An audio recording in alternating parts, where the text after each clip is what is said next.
When Warren Beatty first walked into the Grand Conference Hall, he had little expectation that the evening would leave a permanent mark on his heart. For decades, Beatty had attended countless gatherings, galas, and international events. He was used to speeches filled with rehearsed lines, polite applause, and fleeting significance.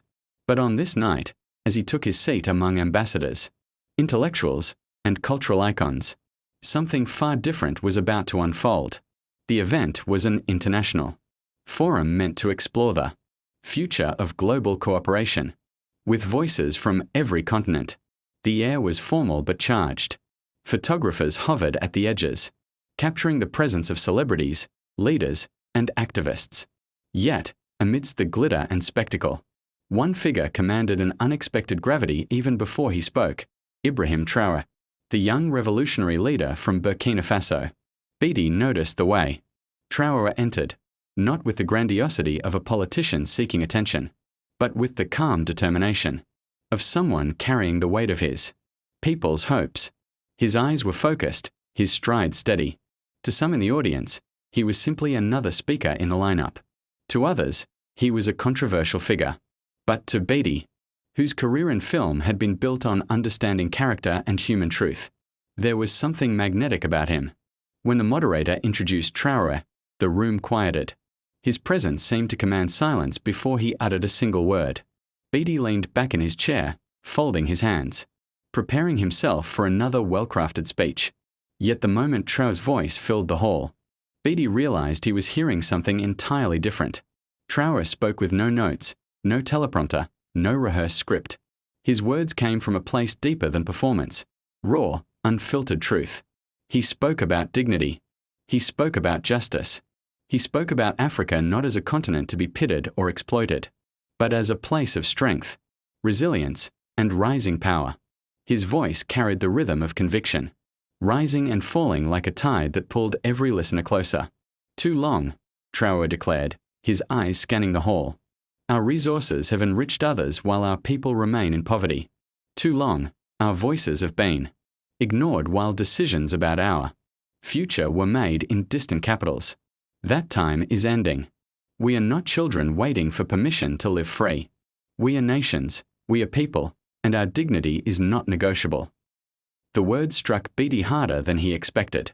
He had heard calls for justice before, but rarely with such clarity, such lack of fear. There was no hesitation in Traoré's tone, no pandering to the powerful figures seated around him. His voice was not asking for approval. It was declaring reality. Beatty felt a tightening in his chest. As an artist, he had spent his life trying to capture truth on screen, to hold a mirror to society. And here it was, not in fiction, not in performance, but in flesh and blood, spoken with unwavering courage. The cameras panned across the audience, capturing diplomats shifting in their seats, some nodding solemnly, others visibly uncomfortable. But when the lens found Warren Beatty, it revealed something rare, his eyes glistening, his face softened by an emotion he could not disguise. He was not just listening, he was being moved, broken open in front of millions. Traoré continued, his voice steady yet impassioned. "Do not mistake our demand for justice as a plea for charity. We do not want charity. We want partnership built on respect. We want a world where no nation must kneel for bread while its soil is rich with gold. A world where our children can dream without limits. A world where truth replaces hypocrisy." Beatty felt his throat tighten. He thought of the decades he had witnessed: wars, broken promises, leaders speaking of freedom while perpetuating oppression. And now, in this young leader's words, he felt the piercing reminder that courage still existed, that integrity could still speak louder than fear. For a moment, he forgot the cameras, the crowd, the world watching. He was simply a man listening to another man speak truth. And in that truth he felt both pain and hope. His eyes brimmed with tears. He lowered his gaze, then looked up again, unwilling to miss a single word. By the time Traoré finished, the hall was silent. No immediate applause, no routine standing ovation. Just silence, the kind that follows a statement too heavy to digest in a second. Then, slowly, applause rose, hesitant at first, then growing into a thunderous wave. Beatty clapped, but more than that, he wept openly. It was not the polished reaction of a celebrity seeking attention. It was raw humanity, stripped of performance. The cameras caught it all, the wrinkles of his face deepened by sorrow, the wetness of his eyes, the quiver of his lips. And in that captured image, millions who watched online saw something of themselves. Within hours, the moment went viral. Clips of Traoré's speech spread across social media platforms. But what made them explode was the juxtaposition, the fiery words of a young African leader and the heartfelt tears of a Hollywood legend. Hashtags multiplied, hashtag truth in his voice, hashtag Beatty moved, hashtag Traoré moment. Comment sections filled with debates. Some praised Beatty for allowing himself to feel so deeply in public, calling it a symbol of humanity transcending fame or politics. Others questioned why it took a celebrity's visible reaction to bring wider attention to Traoré's message. But regardless of the angles, one truth was undeniable: the world was talking. Late-night shows replayed the clip. Analysts dissected the significance of Traoré's words. Activists celebrated the exposure.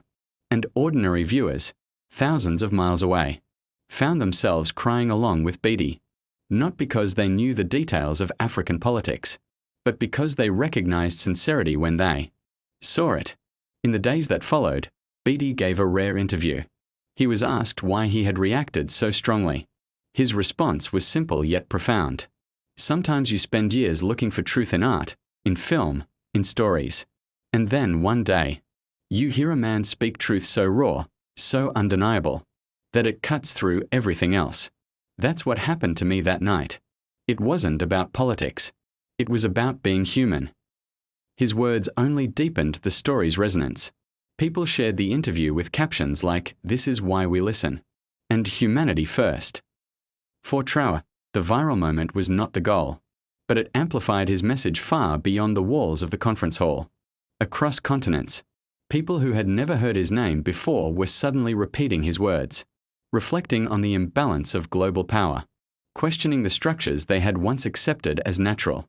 And for Warren Beatty, it became one of the most defining moments of his public life, not as an actor or a director, but as a man who dared to feel, and to let the world see that feeling. Weeks later, an image circulated widely, a split screen showing Traoré at the podium, eyes blazing with conviction, and Beatty in the audience, tears glistening on his cheeks. The caption read, "When truth speaks, hearts listen." It was a reminder that history is not only made in grand policies or signed treaties, but in moments when human beings connect across oceans, generations, and backgrounds. A young leader from West Africa, and a legendary actor from Hollywood, two men who might never have crossed paths in another lifetime, were now linked in a story that touched millions. The power of that night was not just in what was said, or in how it was received. It was in the undeniable proof that words, when spoken with honesty, can pierce even the most guarded hearts, and that even in a world drowning in noise, truth still has the ability to silence a room, to bring tears to unexpected eyes, and to remind us all of what it means to be human. As time passed, people would remember different things about that evening. Some would recall the strength of Traoré's voice. Others would recall Beatty's unfiltered emotion. But together, these elements created a mosaic of humanity that no one could forget. Because sometimes, history is not written only in ink or stone, it is written in the tremor of a voice, the glisten of a tear, and the silence of a room that realizes it has just witnessed truth.